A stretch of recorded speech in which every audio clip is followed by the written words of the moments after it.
자, 안녕. 자, 오늘은 집합에 대한 두 번째 시간을 가져보도록 하겠습니다. 바뀌었지? 다른 날입니다. 자, 오늘 현재 시간은 지금 목요일 아침 지금 9시 정도고, 선생님 이제 첫 강의 찍으러 나왔어요. 첫 강의 찍으러 나왔고, 처음 온라인 수업 들어보니까 어때? 뭐 목소리가 잘 안 들린다, 아니면 7, 8글씨가 너무 작다, 이런 피드백을 해주면 선생님이 또 다음 강의에 반영을 해서 최대한 또 노력을 하도록 하겠습니다. 자, 오늘은 지난 시간에 이어서 페이지 26페이지. 자, 지금 현재 마풀 교과서를 하고 있습니다. 우리 지금 어디 하고 있다고? 마풀 교과서.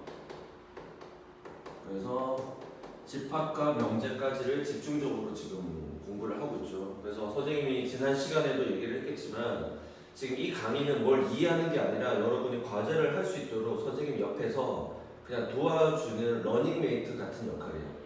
무슨 말인지 알지? 러닝메이트, 함께 띄워주는 사람, 페이스 조절해주는 사람이에요. 그래서 선생님 강의 대표 유형 듣고 강의 정지하고 아래 유제 풀고, 또 다음 강의 듣고 유제 풀고, 이런 식으로 진도 나가시면 돼요. 그래서 유제 풀었을 때마다 여러분 아래 답지가 있으니까 답 확인하고, 틀린 거 있으면 답지 보고 또 고민하고, 그렇게 해서 해결해가면서 강의를 들으셔야 돼요. 그러니까 제일 주의해야 될 건 강의 듣는 걸로 끝나고 다시 다 듣고 나서 숙제해야지 이런 생각을 가지지 말라는 거예요. 어떻게 활용해야 되는지 알겠죠? 자, 그럼 우리 26페이지에 계속 가겠습니다. 첫 번째 문제, 집합의 연산. 자, 1번 문제 가겠습니다. 자, A와 집합 B가 있습니다. 자, A 집합은 1, 3, 4, 5. 자, 집합 B는 어떻게 주어져 있죠? 1, 4, 5로 주어져 있습니다. 자, 그럴 때 A 교집합 X, A 교집합 X가 어떻게 나왔냐면 1, 3으로 나왔어요. 1, 3. 자, 그럼 여기까지만 써놓고 해석을 해볼까? A랑 X랑 집합의 교집합이 1, 3이라는 건 X라는 것은 반드시 가지고 있어야 된다. 누구를? 1과 3을 반드시 가지고 있어야 된다, 이런 뜻 아니야? 그리고 X에는 절대로 없습니다. 누가 없죠? 4와 5가 없습니다 라고 해석을 할 수 있겠죠. 이해되죠? 그 다음에 B랑 X랑 합집합한 결과는 어떻게 되죠? 1, 2, 3, 4, 5, 6이야. 1, 2, 3, 4, 5, 6이 돼요. 자, 그러면 다시 성명을 하자면 둘을 교집합했는데 둘 중에 하나가 나온 게 아니니까 해석을 해야 되는데, 다시 보자. A랑 X랑 교집합이 1, 3이라는 건 X에는 반드시 누가 들어가야 돼? 1, 3이 있어야 되고, A 집합의 원소 중인 4, 5는 절대로 X에는 들어가 있으면 안 된다라고 해석할 수 있겠죠. 그리고 두 번째 조건 해석해 보겠습니다. B랑 X랑 합집합했는데 1, 2, 3, 4, 5, 6이래. 자, 그러면 보자. X는 반드시 또 누구를 부분집합으로 가져야 되냐면 B에는 1, 4, 5밖에 없잖아. 근데 합집합한 결과에 2, 3, 6이 들어갔다는 건 이 2와 3과 6은 어디에서 나와야 돼? X에서 나와야 돼, 안 나와야 돼? 나와야 되겠죠. 따라서 X는 또한 반드시 2와 3과 6을 원소로 가져야 되겠죠. 그러면 이때 중요한 건 여기는 차이점이야. 1, 4, 5는 집합 X에 있을 수도 있고 없을 수도 있는 거야. 무슨 말이냐? 만약에 집합 X가 2와 3과 6을 반드시 가지고 4까지 가진다고 해봐. 합집합에 영향이 없지. 4가 없어도 합집합에 영향이 없다라는 거야. 즉 4는, 여기 있는 1과 4는 들어갈 수도 있고 안 들어갈 수도 있고, 들어갈 수도 있고 안 들어갈 수도 있고, 들어갈 수도 있고 안 들어갈 수도 있고, 이런 존재라는 거죠. 이해됐어요? 그런데 여기 있는 조건과 비교를 해보니까 1은 어때? 반드시 들어가야 되니까 1은 생략이 되겠죠. 자, 이런 걸 고민하셔야 돼요. 그래서 이 두 가지 조건이 동시에 성립하는 거니까 논리적 언어 AND가 들어가 있는 거죠. 그럼 이걸 정리를 해볼까요? 자, X는 누구를 반드시 포함한다? 1, 3, 2, 3, 6을 반드시 포함하니까 어떻게 돼? 1, 2, 3, 6은 반드시 가져야 되고, 이런 집합 아니야? 4하고 5는 반드시 없어야 되잖아요. 그러니까 4하고 5는 절대로 들어가면 안 되고, 그리고 어떻게 돼? 6은 들어갔으니까 1도 반드시 들어가니까 이 끝이네. 그러니까 집합 X는 반드시 누구다?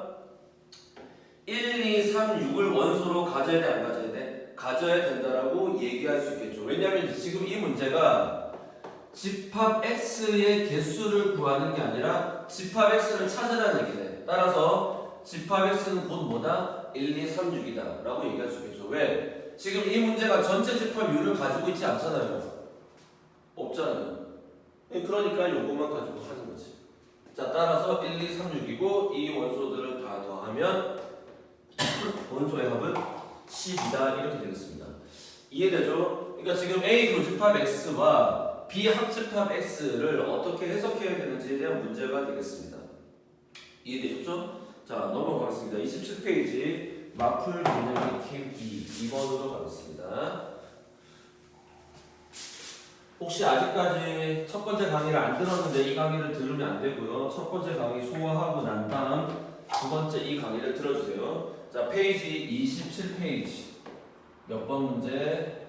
자, 2번 문제 한번 보겠습니다. 자, 2번은 자, 두 집합이 있습니다. 자, A라는 집합은요, 누굴 원소로 가지냐? 1과 3과 A제곱 마이너스 A를 원소로 가지고요. 집합 B는요, A와 A제곱과 그리고 누구죠? A제곱 플러스 1을 원소로 가지고 있습니다.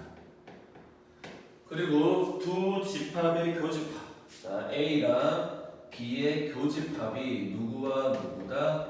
1과 2라는 거야. 자, 그러면 1은 여기 있으니까 오케이. 그러면 2가 A 안에도 2가 있어야 되는데 누가 반드시 2가 되는 거지? A제곱 빼기 A가 2가 된다라는 것으로 판단을 해야 됩니다. 만약에 여기서 자, 지난 시간에도 비슷한 종류의 문제가 있었을 거예요. 기억날 텐데 만약에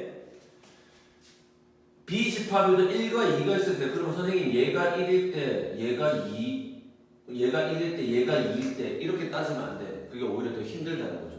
왜? 얘가 아예 1, 2가 안 될 수도 있잖아. 자, 따라서 지금 이 조건에서 우리가 내릴 수 있는 결론은 B 집합을 보는 게 아니라 A 집합에서 A제곱 빼기 A가 반드시 뭐다? 2라는 원소가 되어야 된다라는 걸 알 수 있겠죠. 그래서 이걸 풀어내는 거예요. 그러면 A제곱 마이너스 A 빼기 2는 0. 따라서 A 마이너스 2, A 플러스 1은 0. 자, 이런 계산은 어려운 게 아니에요. 선생님 늘 얘기하잖아. 집합은 뭐다?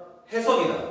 그러니까 이 조건식을 보고, 그러니까 A 교집합 B는 원소를 1과 2로 가지는 집합이라는 걸 보고 해석을 했더니 그 해석이 얘가 2일 때, 얘가 2일 때, 얘가 2일 때 이렇게 따지는 해석은 좋은 해석이 아니라는 거야. 틀렸다는 게 아니라 어떤 해석이 가장 깔끔하고 기준이 확실하지?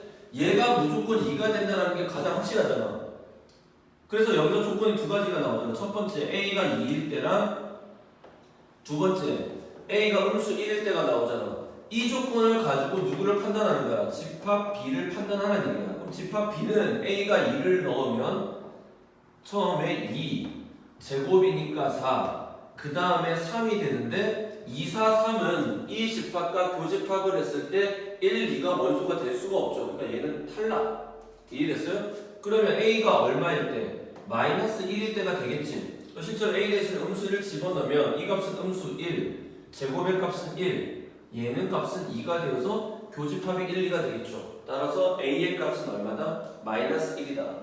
자, 그럼 문제에서는 뭐지? A 합집합 B를 구하라고 했으니까 벤 다이어그램을 그릴게요. 자, A, B, 교집합은 1, 2, 순수 B는 음수 1, 순수 A는 3이 될 것이고 문제에서는 이 A 합집합 B의 모든 원소의 합이니까 이 녀석들을 전부 다 더하면 되겠죠. 그럼 어떻게 돼? 얘와 얘는 더해지면 0이 될 거니까 2 더하기 3은 얼마다? 5다. 이렇게 해석되겠습니다. 역시 아래 문제들은 특별히 어려운 건 없습니다. 자, 혹시나 또 까먹었을까봐 다시 얘기할게요. 이 마풀의 구성이 잘 되어 있는 게 뭐냐면 유제가 종류별로 분류가 되어 있는데 확인 유제는 위의 문제, 즉 대표 유형의 문제랑 똑같습니다. 숫자만 바뀐 거예요. 그 다음에 단계가 뭐죠? 변형. 여러분 조금 어려워하는 어느 부분들을 조금씩 바꿔낸 거죠. 세 번째가 뭐죠? 심화에 대한 문제가 나와 있는데 이게 이제 발전 문제죠. 이 발전 문제는 변형보다는 조금 다른 차원의 어떤 개념을 넣은 거야. 그래서 이 단계별로 문제를 잘 풀어보세요. 아마 지금 변형 문제에서 걸린다 그러면 수학에 지금 개념 이해가 좀 부족하다 이렇게 생각하시고요. 확인 문제부터가 안 풀린다 그럼 이 문제 이해 못한 겁니다. 그리고 발전 문제에서 걸린다 그럼 여러분이 지금 뭐냐 내 생각이 부족하구나 이렇게 깨달으시면 돼요. 무슨 말인지 알죠? 확인이 안 된다 무슨 말이지? 아직 모르고 있다는 뜻이야. 변형 문제가 안 된다 내가 개념의 깊이가 없구나. 세 번째 발전 문제가 안 풀린다 내 생각하는 게 지금 힘이 딸리는구나 이렇게 보시면 됩니다. 자 다음 문제 또 넘어갈게요. 28페이지.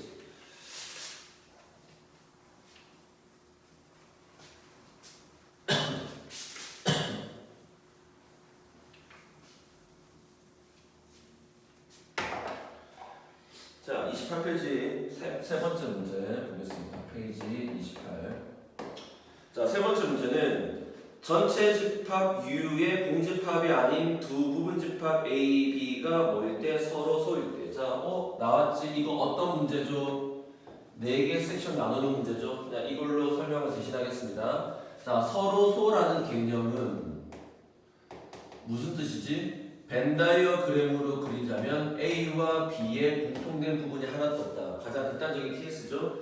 자, 그럼 이것을 교집합과 합집합, 부분집합, 교집합과 합집합, 차집합의 개념으로 볼 수 있죠. 자, 그럼 첫 번째 부분집합의 관계로 보겠습니다. 자, A는 어디의 부분집합이야? B의 여집합의 부분집합이죠. 왜? A는 B의 여집합은 B가 아닌 부분 안에 다 들어가잖아. 반대로 드 모르가를 써주면 어떻게 되죠? B는 어디의 부분집합이다? A의 여집합의 부분집합이다. 뭘 나타내는 표현이다? 서로 소를 나타내는 표현이다. 자 그럼 이 서로 소를 여기는 뭐죠? 교집합과 합집합으로 표현해 볼게요. 둘의 교집합은 무슨 집합이다? 공집합이다 라는 뜻이죠. 자 그럼 얘를 드 모르가는 걸게요. 그럼 어떻게 돼? A여 합 B여는 뭐가 된다? 전체집합 U가 된다는 뜻이랑 똑같죠. 자 세 번째 마지막 뭐지? 차집합의 관계로 표현하자면 A 차집합 B는 뭐가 나오지? 그대로 A가 나오지. 자, 그러니까 어떤 두 집합을 이제 교집합 쪽이 아니라 이거는 뭐 당연한 서로 소에 대한 가장 기본적인 정의고요. 어떤 두 집합을 차집합했는데 A가 그대로 나왔다는 건 차집합은 뭐야? A 집합이 있는데 A랑 B의 공통된 부분을 빼는 건데 공통된 부분이 없다는 뜻이잖아. 자, 이해됐어요? 자, 이렇게 되겠죠? 그럼 여기다가 이제 드 모르간을 걸어야 되는데 드 모르간은 차집합 자체에서는 드 모르간을 걸 수가 없잖아요. 그럼 어떻게 돼? 교요로 바뀌어야 되겠죠? 같은 표현은 A 교 B 여는 A다. 자 여기다 뭘 걸어줘? 드 모르간을 걸어주게 되면 A 여집합 합집합 B가 무슨 여집합이다? A의 여집합이다 라고 쓸 수 있겠죠. 동의됐죠? 또 반대로 B 차집합 A가 뭐가 된다? B가 된다라는 것도 역시 서로에서 성립 가능하죠. 그럼 똑같은 단계야. 얘를 교여로 바뀌면 B교 A여는 B 여기다 드 모르간을 걸어주면 B여 합 A는 뭐의 여집합? B의 여집합이라고 쓸 수 있겠죠. 자 그러면 이 표현을 딱 기억한 상태에서 1번 보겠습니다. 1번 A 교집합 B는 공집합이다. 여기 있죠. 참. 2번 A 차집합 B는 A다. 여기 있겠죠. 2번 또 참. 자 3번은요. A 차집합 그러니까 A여 차집합 B여는 B다. 일단 잘 모르겠고 4번 A는 B의 여집합 안에 부분집합이다. 4번 여기 있죠. 5번은 A 합 B B는 여기서 알 수가 없죠. 그래서 정답은 5번이고 선생님 그럼 3번의 표현은 뭐예요? 자 3번의 표현은 어려운 게 아니라 A 여집합 차집합 B의 여집합이 뭐다? B다.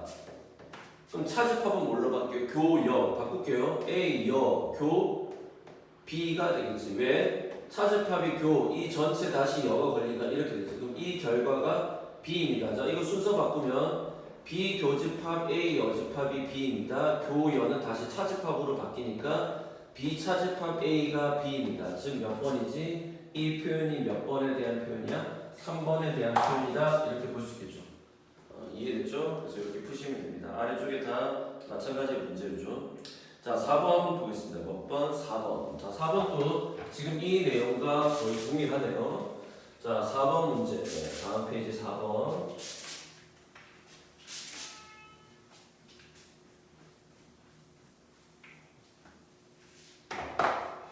자, 4번 문제는 자, 페이지 29페이지입니다. 자, 4번 문제는 A가 어디의 부분집합이다? B의 부분집합을 나타내는 거지. 그럼 얘도 역시 마찬가지야. 개념 설명으로 문제 풀이를 대신하겠습니다. 자, 어떻게 돼? A가 B의 부분집합이다. A가 어디 안에 들어가는 거다? B 안에 들어가는 거다. 벤다이스를 확인 가능하죠? 그럼 A가 B의 부분집합이라는 거, 드 모르간을 걸면 어떻게 되죠? B의 여집합이 어디의 부분집합이다? A 여집합의 부분집합이다. 왜? B 여집합은 B의 바깥이고 A 여집합은 A의 바깥인데 A 여집합이 B의 여집합보다 크잖아요. 그러니까 이런 관계가 성립되죠. 그다음 여기는 뭐죠? 교집합과 합집합 자리죠. 자, 두 집합을 교집합했지. 부분집합 관계에서는 두 집합을 교집합이나 합집합하면 어떻게 돼? 무조건 둘 중에 하나가 나오잖아. 여기는 A가 나오겠죠. 그 다음에 A 합 B는 누가 나와요? B가 나오겠죠. 그럼 이 내용들을 뭘 걸지? 드 모르간을 걸어버리면 A 여 합 B 여는 A 여집합.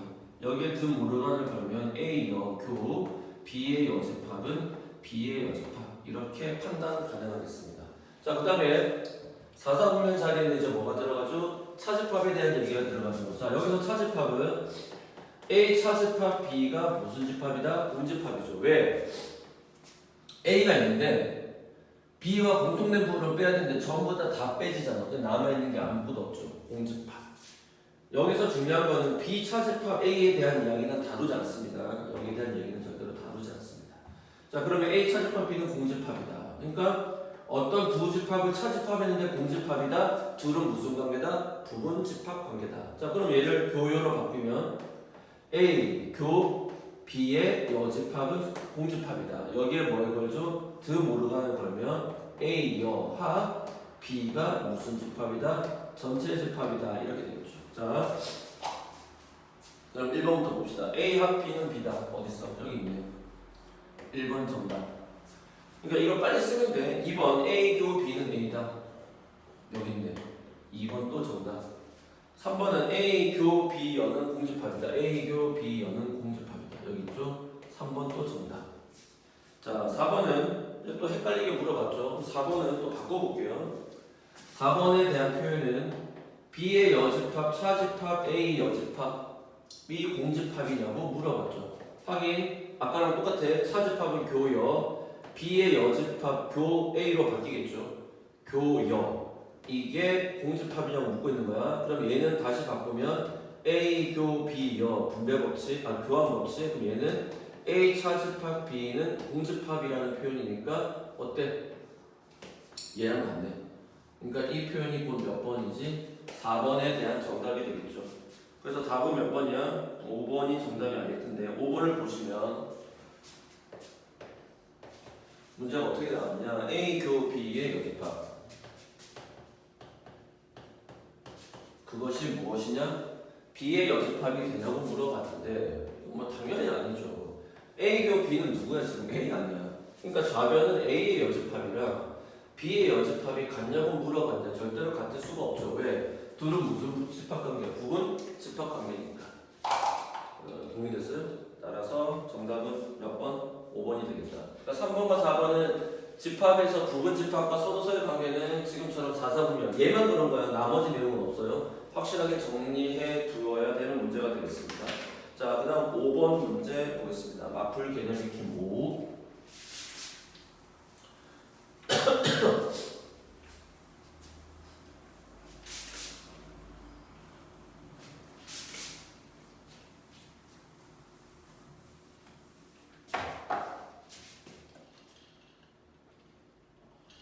선생님이 강의 찍다가 중간에 녹화가 된 적이 몇 번 있어서 확인을 할게요. 잘 지켜지고 있습니다. 자, 그 다음 5번 보겠습니다. 5번. 자, 5번 문제 보면 자, 페이지는 다음 페이지 30페이지입니다. 30페이지 5번. 자, 두 집합 A와 B가 있습니다. 자, A라는 집합은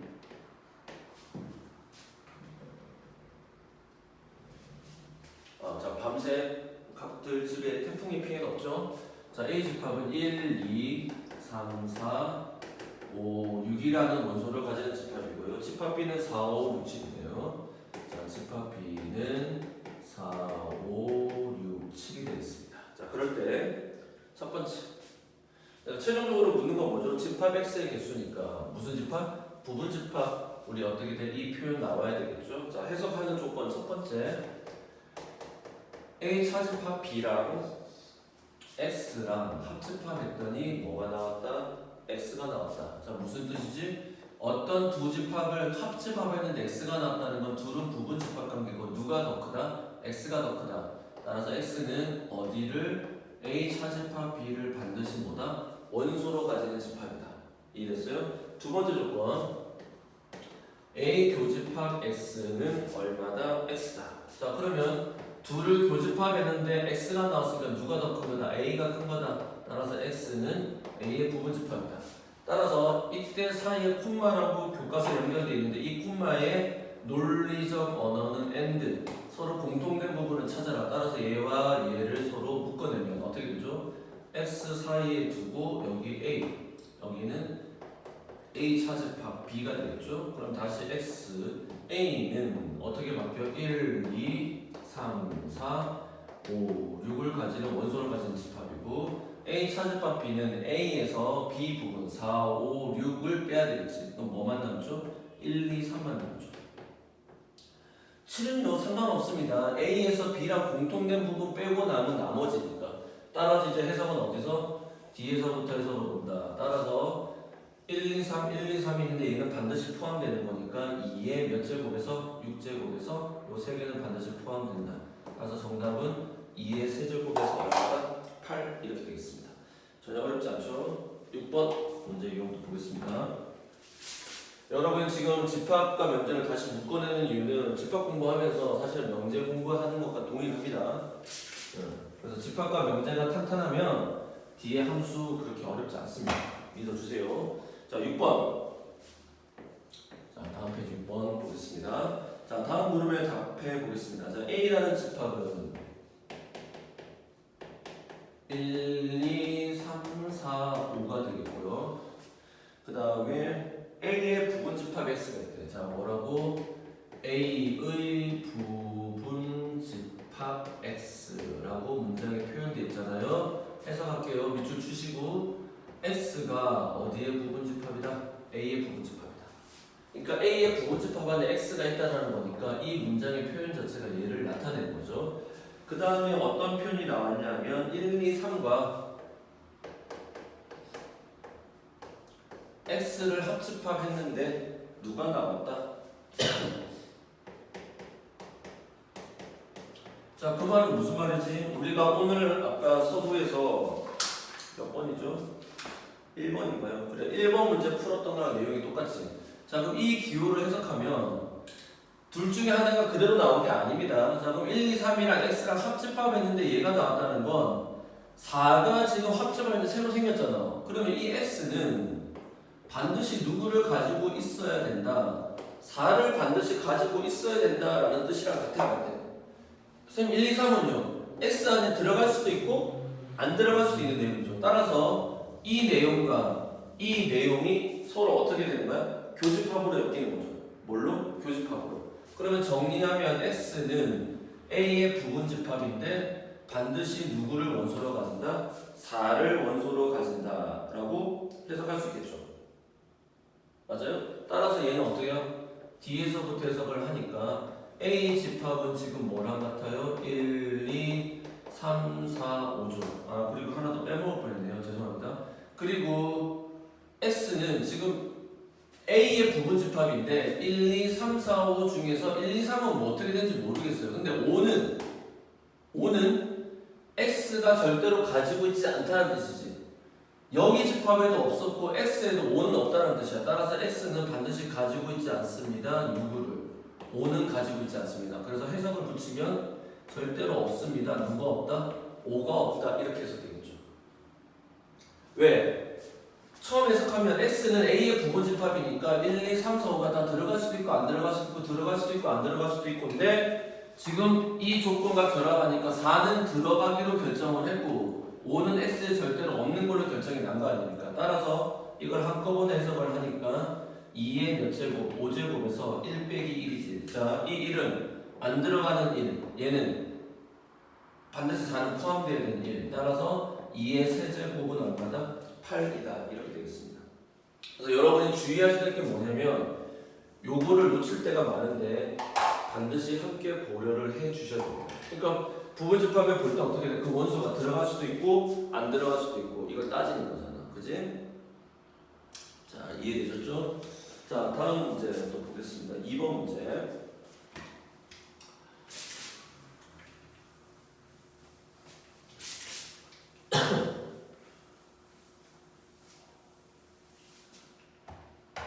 자, 2번 문제는 집합 A가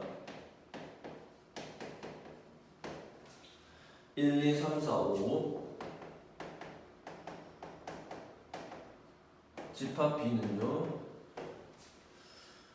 집합 B가 되는 게 아니에요. 죄송합니다. 3과 4의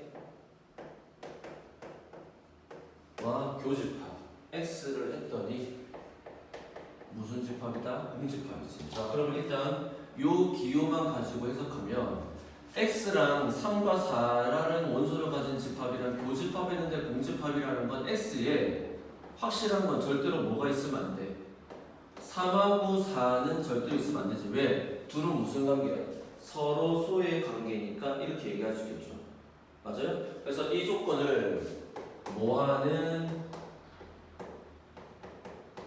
만족하는 그 다음 어떻게 되죠? 집합 A에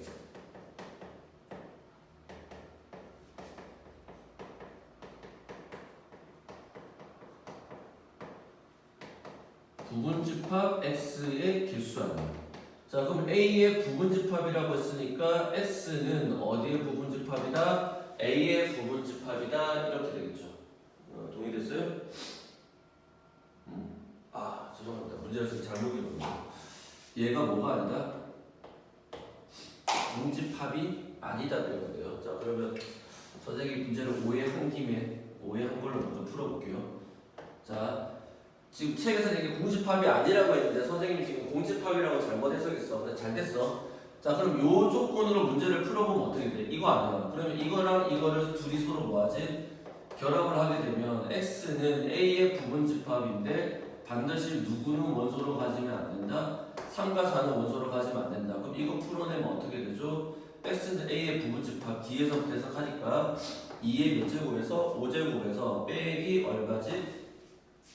3과 4도 빼야 될 거 아니야. 따라서 2의 세제곱에서 얼마가 되는 거야? 8이 되는 거야. 여기까지 이해되죠? 자, 그런데 지금 책에서는 요건 차라리 쉽지. 책에서는 3과 4와 X를 교집합했는데 뭐가 아니다? 공집합이 아니라는 거지. 그 말은 무슨 뜻이지? 집합 X는 3 또는 4를 반드시 뭘로 갖는다? 원소로 갖는다라는 뜻이지. 자, 무슨 말이냐?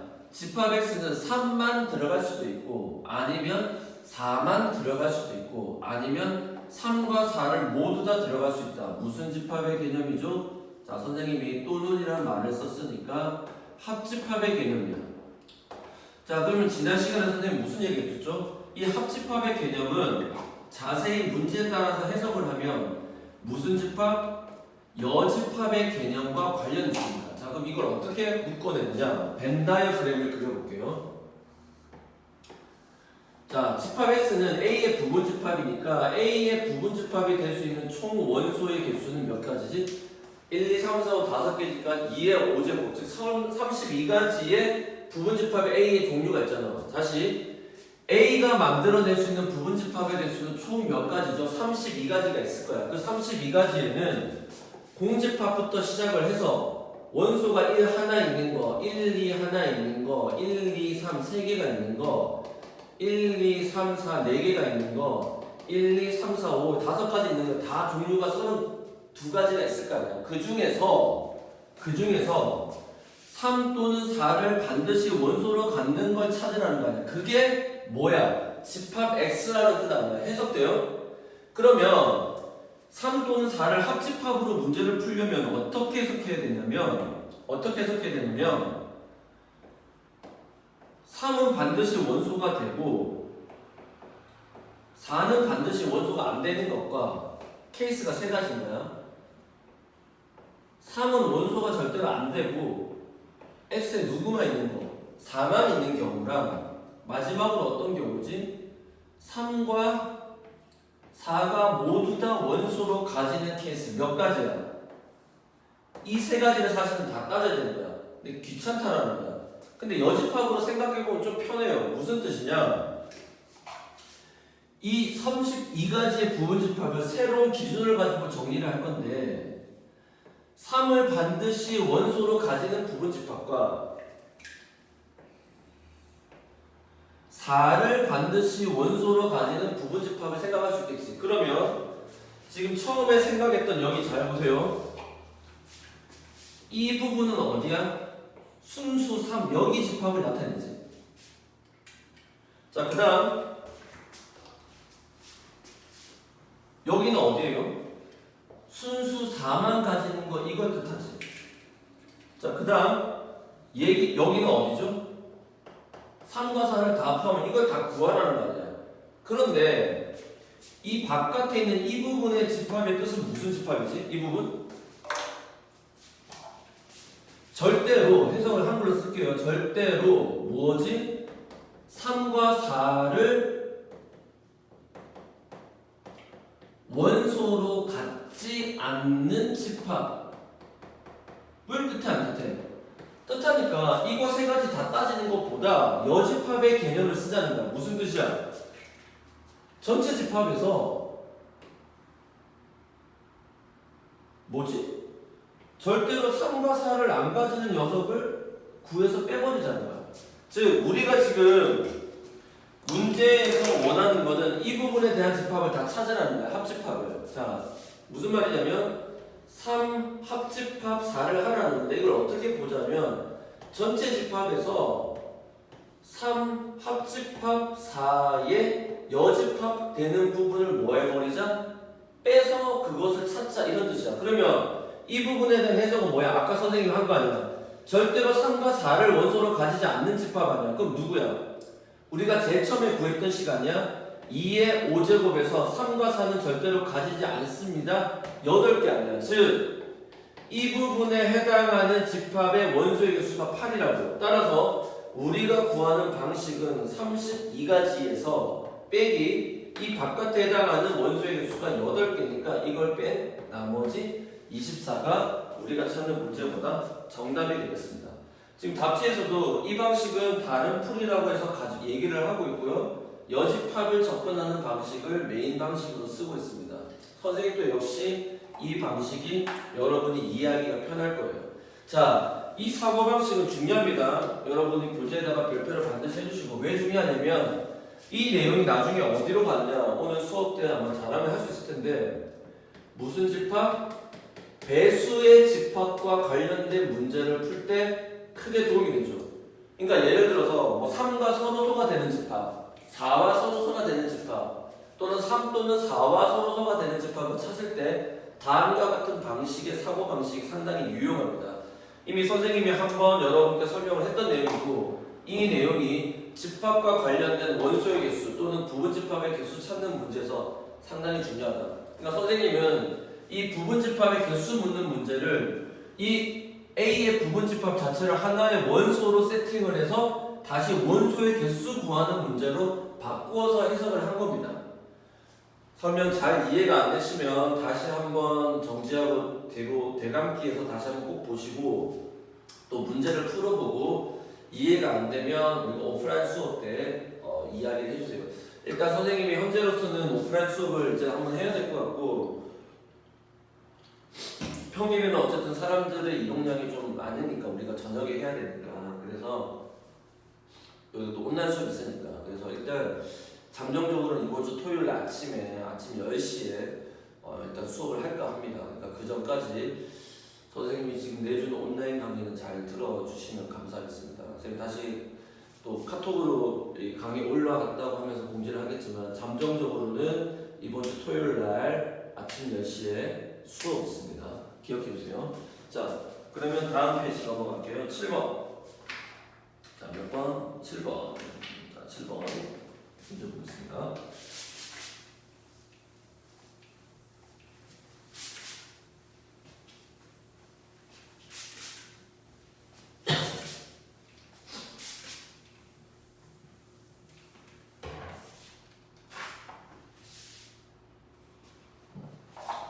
자, 7번 문제 보면 집합의 연산을 이용해서 미정계수 결정. 7번 문제는 역시 좀 까다롭습니다. 까다로운 문제예요. 해석을 잘 하셔야 됩니다. 자, 자연수 전체 두 부분 집합 A, B야. 자, A와 B의 원소는 곧 뭐다? 자연수만 가진다. 라는 뜻이 자연수 전체 집합의 두 부분 집합 A, B의 뜻이지.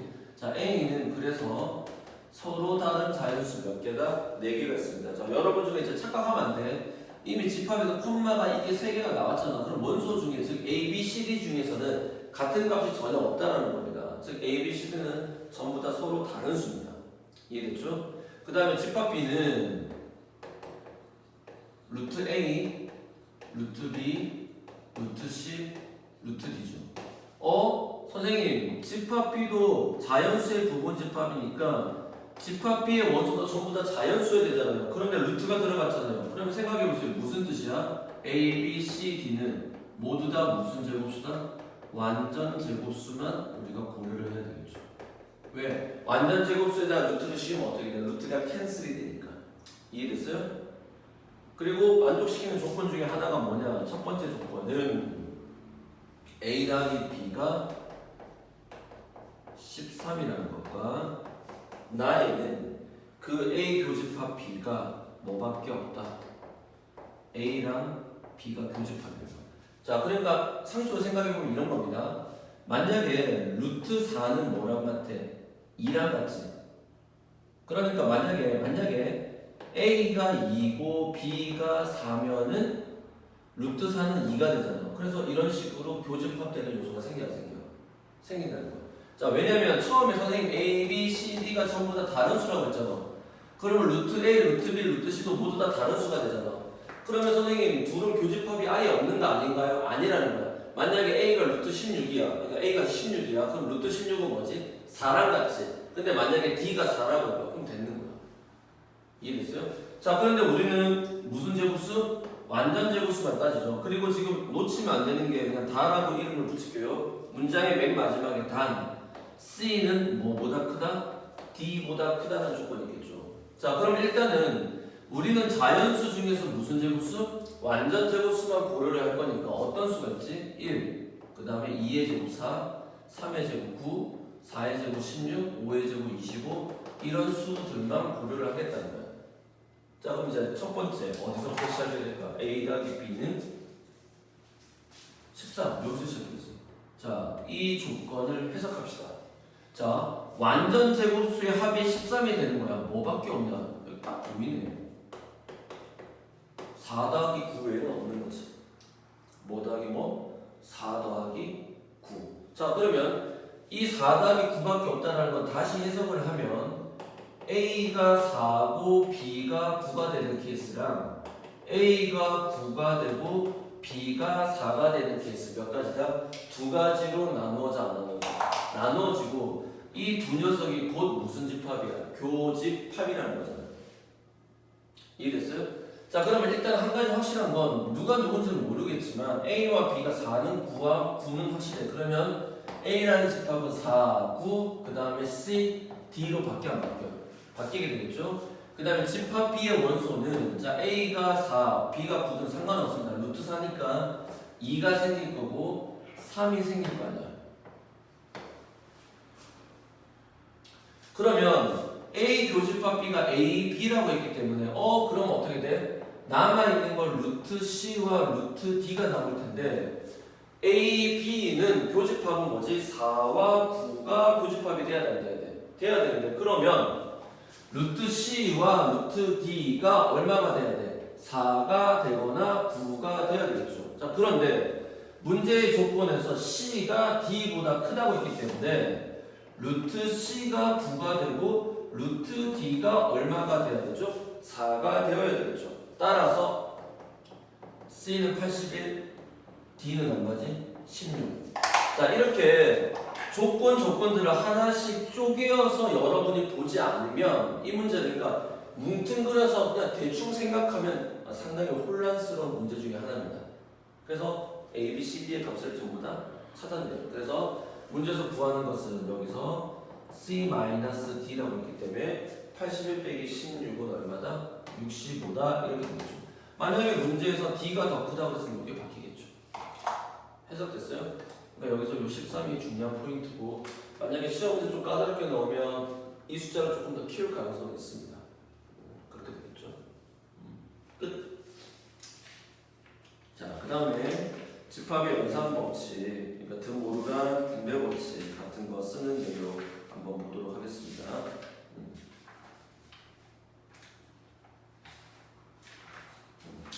자, 36페이지 보겠습니다. 페이지 36페이지.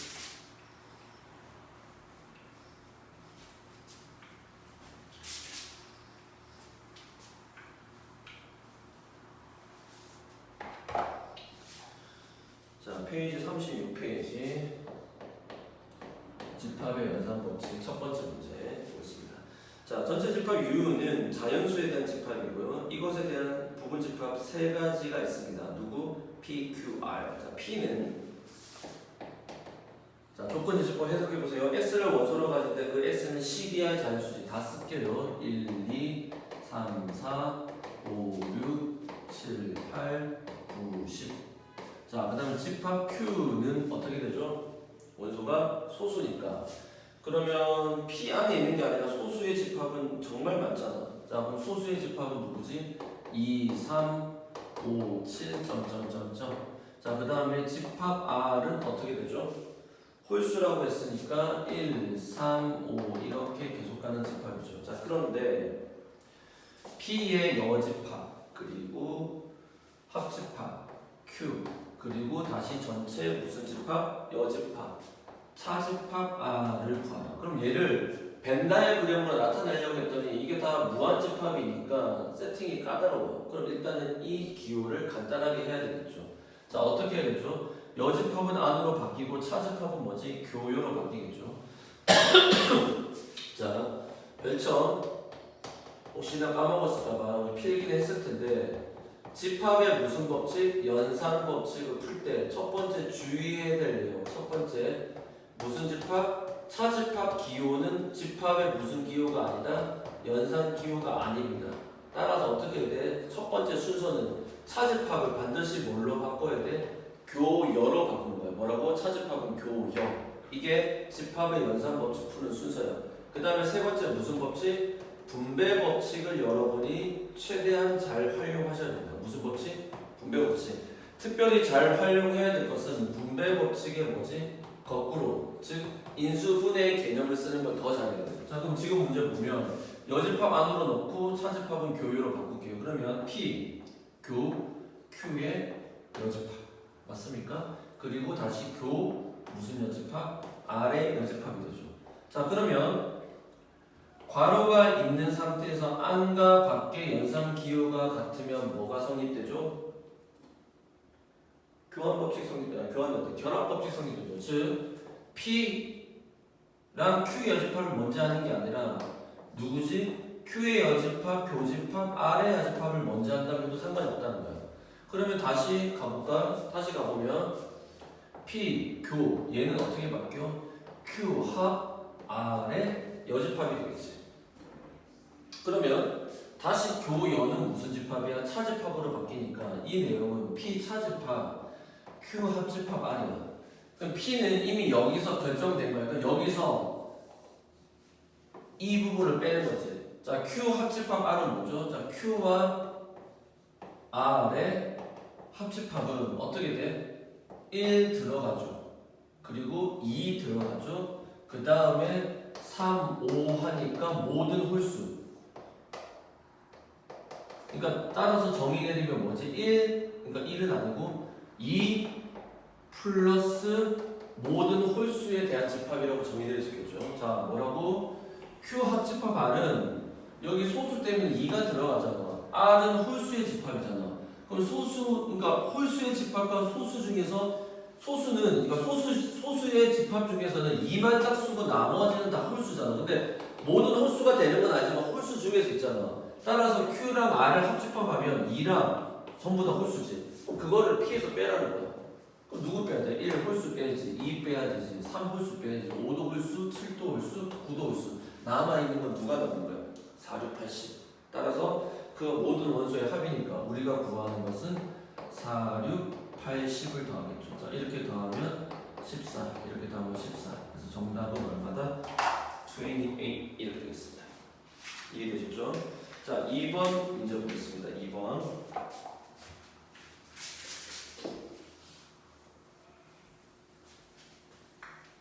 선생님이 지금 얘를 강의로 그냥 찍는 거는 선생님 강의하더라도 그냥 똑같은 내용을 그냥 여러분 수업 듣고 집에 가서 숙제 풀어라 그냥 이런 식으로 했을 거라서 그냥 이렇게 하는 겁니다. 아마 토요일날 오프라인 수업을 하게 되면은 집합에 대한 질문 받고 그리고 함수 뒤쪽 부분 좀 나갈 거예요. 그리고 다시 다음 주도 코로나 사태가 어쨌든 9월 11일까지 좀 조심을 해야 되니까 우리가 함께 다시 온라인 강의를 찍을 겁니다. 그때는 명제에 대한 강의를 찍겠죠. 그리고 함수 일부분도 들어갈 겁니다. 그럼 이제 그거 한 주간 또 열심히 연습하고 주말에 또 개념 강의 나가고 그렇게 하겠습니다. 자, 두 번째 문제. 집합의 연산 법칙에 대한 증명. 자, 1번부터 풀어볼게요.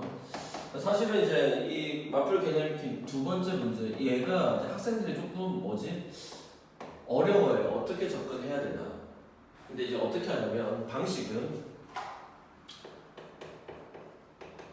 우변을 일단 신경 쓰지 마세요. 그래서 방향은 어차피 참인 거니까 좌변을 무슨 모양? 우변의 모양으로 만들어낸다. 그리고 좌변의 모양을 바꾸어서 우변의 모양으로 만들어내는 겁니다. 자, 1번부터 시작해 볼게요. A 차집합, 그 다음 뭐가 돼 있지? B 교집합 C. 자, 우변 신경 쓰지 말아 했어. 좌변을 우리가 수학으로 치면은 수에서 치면은 곱셈 공식 같은 거 쓰라는 거야. 또는 뭐 인수분해 같은 걸 써서 우변의 모양을 똑같이 만들어내는 겁니다. 그럼 해볼게요. 얘는 A 차집합은 무조건 뭘로 바뀌어? 교여. 그러면 B 교 C의 여집합이 되죠. 그러면 여집합을 안으로 넣을게요. A 교 B 여 합 C의 여집합. 자, 그럼 잘 보세요. 괄호가 있는데 안과 밖의 연산기호가 다르지. 그럼 무슨 법칙? 분배 법칙. 그러면 A 교 B 여 가운데 거 합. 다시 A 교가 분배가 걸린 거야. C의 여집합. 그럼 이 기호는 뭘로 바뀌어? 차. A 차집합 B. 왜 우변의 모양 생각해야지. 합 A 차집합 C. 그럼 어떻게 돼? 좌변의 모양이랑 우변의 모양이 같아졌죠. 이렇게 바꿔내는 겁니다. 얘를 선생님 얘기는 절대로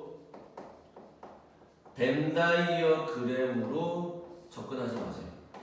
무조건 연산법칙 쓰는 겁니다. 자, 두 번째 문제도 한번 보겠습니다. 자, 두 번째 문제 보면 자, 두 번째 문제도 보면 A 차집합 B 차집합 C를 우변과 같은 모형으로 만드는 거야. 신경 끄시고요. 자, 차집합 기호는 다 뭘로 바뀌지? 교여. 그럼 A 교 가로 B 안에서 다시 교여 전체여. 자, 그럼 이 여가 다시 안으로 들어가겠죠. A 교 B의 여 합 C. 여기서 혹시나 실수할까봐 물어보는 건데 A 차집합 B의 여집합은 절대로 B 차집합 A가 되는 건 아닙니다. 이런 바보 같은 생각을 하시면 절대로 안 됩니다. 자, 그 다음 넘어가서 자, 어떻게 돼? 여러분 보세요. 괄호가 있으면 신경 써야 되는데 안과 밖의 연산기호가 서로 다르죠. 그럼 뭐 써줘야 돼? 분배 법칙. 그럼 A 교 B의 여집합 가운데 합집합. 다시 A 교가 분배되니까 이렇게. 그럼 이 녀석은 뭐랑 같지? A 차집합 B 합집합 A 교집합 C는 그대로 써줘야지. 그럼 어때? 우변의 모양이랑 같아지죠. 그래서 이런 식으로 보는 거 특별히 어려운 건 없습니다. 자, 주의해야 될 거는 뭐 이런 거 너무 간단한 거고 얘를 뭘로? 벤 다이어그램으로 절대로 접근하지 마세요. 이해되셨죠? 자, 다음 페이지 넘어가겠습니다. 3번. 자, 지금 선생님 넘어간다고 할 때 여러분은 강의를 어떻게 해야 돼? 정제해야 돼. 정제하고 밑에 연습 문제 하나씩 다 풀고 와야 돼. 선생님이 또 말을 안 했다고 또 그냥 푸시면 안 됩니다. 아셨죠?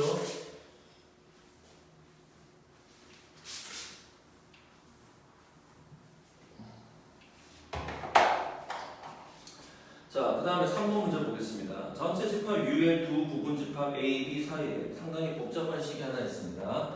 자, A 합 B. 중간을 안에 것부터 쓸게요. 교집합에 다시 A 합 B의 여집합이라는 기호가 있고요. 그 다음에 이 전체를 중괄호로 묶어낸 다음 그리고 교집합 B 했더니 뭐가 나왔다? A가 나왔다라는 게 무슨 뜻이냐는 거야. 자, 그러면 어디서부터 봐야 되겠죠?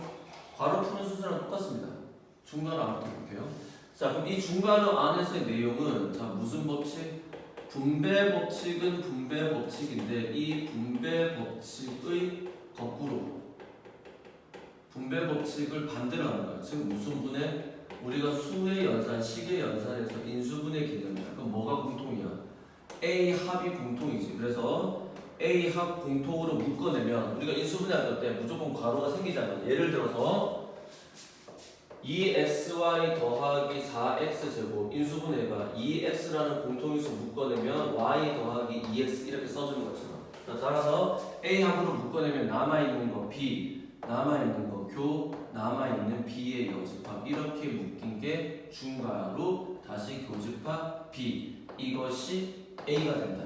자, 여기서는 방향이 뭐냐면 좌변을 우변의 모양으로 바꾸는 게 아니에요. 그래서 함께 써주는 겁니다. 이해됐어요? 자, 그럼 여기서 어떻게 돼? B, 교, B의 여는 뭐지? 어떤 집합과 그 집합의 여집합, 자기 자신의 여집합을 교집합하게 되면 무조건 무슨 집합이죠? 공집합이죠. 그러면 A랑 공집합을 합집합하면 누가 나와? 그냥 그대로 A가 나오겠죠. 따라서 A, 교, B가 A다.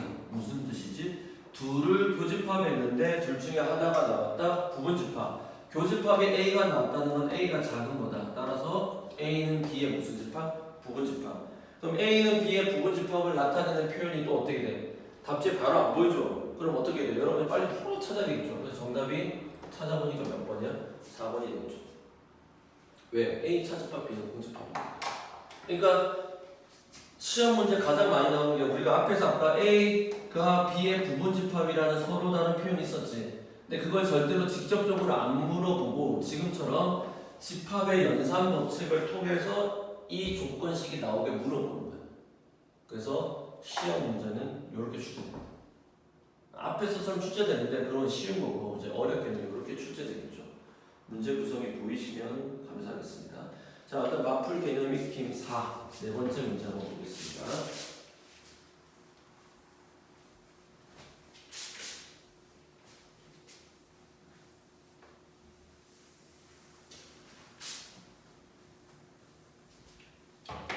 자, 네 번째 문제 한번 보시면요. 자, 이번엔 세 집합 ABC입니다. ABC라는 세 집합이 있어요. A가 여기 있고요. 그 다음에 B가 여기 있고요. 여기에 C가 들어있는 집합인데 색칠한 부분이랑 여기를 나타내죠. 자, 그러면 지금 집합에 기역, 니은, 디귿이라는 표현이 나와있죠. 기역, 니은, 디귿. 물론 전체 집합 U도 깔려있겠죠. 여기다 쓸게요. 자, 기역이 뭐냐? A 교집합 C 예, 그 다음에 교집합 B의 교집합. 자, 이제 기억하세요. 지금처럼 이번에는 집합이 두 개가 아니라 무슨 집합이야? 세 집합의 연산에 대한 문제가 나왔잖아. 그리고 그림에도 벤다이 그림이 주어져 있죠. 그럼 이 문제는 이제 여러분이 사고의 폭을 넓혀서 벤다이어그램을 뭐하다? 사용할 수도 있겠구나라고 생각하셔야 됩니다. 사실은 사용해서 푸는 문제입니다. 자, 그럼 첫 번째 기억 보자. A 교집합 C는 어디지? 그림상에서 여기지. 그 다음 B의 여집합은 어디야? B가 아닌 부분이지. 그것의 교집합은 어디야? 딱 여기가 되겠네. 그래서 기억은 정답이 될까 안 될까? 정답 되겠네. 딩동댕 이렇게 찾는 거야. 이거를 연산법칙 써봤자 별 도움이 안 됩니다. 이해됐어요? 두 번째는 A 교집합 C 차집합. 뭘 빼는 거다? A 교집합. 자, 근데 기억과 니은이 답이 될 가능성이 많은 게 뭐냐면 지금 이 색칠한 부분의 가장 원론적인 뜻은 뭐지? A랑 C의 교집합되는 부분 중에서 어느 부분이든 공통된 부분을 빼낸 거 아니야. 그럼 니은도 봐봐. A 교집합 C는 이 전체 아니야. 요 탐원에서 A교, B교, C는 정확하게 요 부분 아니야. 이 부분을 빼낸 거잖아. 그러니까 뭐야. 얘도 참 맞죠. 그 다음 디귿은 A 차집합 B랑 C 차집합 B 이것의 무슨 부분? 공통된 부분을 물어봤죠. 자, 그럼 A 차집합 B는 뭐야? 자, A와 B 사이에서 순수 A니까 어디야? 여기지. 여기 노란색 빛금 칠해진 부분. 자, C 차집합 B는 어디예요? C와 B 사이에서 무슨 B지? 순수 C죠. 이 부분. 근데 이 둘의 무슨 부분? 공통된 부분이 있거든. B급 칠해진 부분이 여기지. 그러니까 D급도 3이다. 이렇게 푸는 문제입니다. 자, 선생님 지우는 동안 역시 아래 문제 풀어보시고, 자, 일단 지금 찍은 강의에 오늘 강의의 마지막은 이제 5번을 마지막으로 하고 또 잠깐 쉬었다가 선생님 또 강의를 또 찍을게요. 그럼 이제 집합이 끝날 것 같습니다. 집합 3개가 나올 것 같으니까 3개가 나왔네. 자, 그러면 마지막 내용 보겠습니다. 여러분 빨리 문제를 풀어보세요.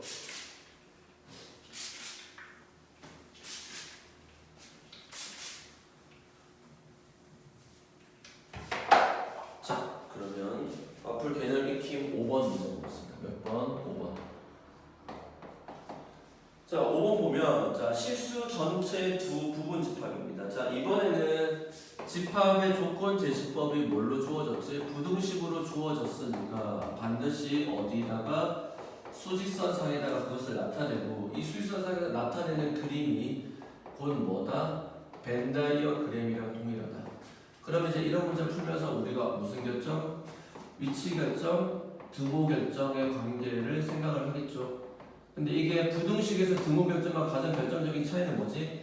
등호 결정할 때 등호가 한쪽만 붙는 게 아니라 어디다? 양쪽 다 붙을 수도 있고 양쪽 다 안 붙을 수도 있다. 이것만 주의하시면 되겠죠. 그러니까 생각의 흐름은 이렇게 흘러가겠죠.